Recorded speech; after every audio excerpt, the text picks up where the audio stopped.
Hello, traders. FX Pip Collector here. Today is Monday, October 6th, and this is my analysis for the US dollar yen, and we're on the 4-hour time frame. So, anyways, on the 4-hour time frame, I mean, all the yen pairs made a huge gap over the weekend, very, very large gap, and then it just kept on going up after the market opened. Now, I was calling this a WXYXZ pattern, which should be three ways up, three ways down, three ways up, three ways down, three ways up.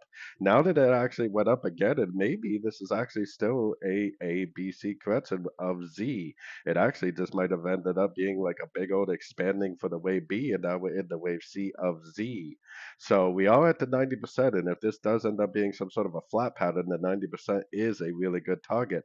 So if it does, double top, break structure to the downside on a little bit of a sort of time frame, then we can become bearish, but only if that happens. Going down to the 1 hour time frame, I mean, we only want to become bearish if we see like a nice double top, break a structure to the downside.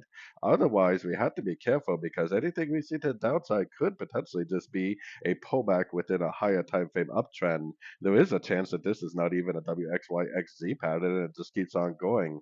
That's why I would prefer to wait for the double top at a Fibonacci level and break a structure. Once I see all that, then I would start looking for entries to go short on the first pullback. That is definitely the much safer way to, deal with this type of pattern. So anyways, don't forget to check out my website linked over here in the corner. And as always, thank you for watching and happy trading.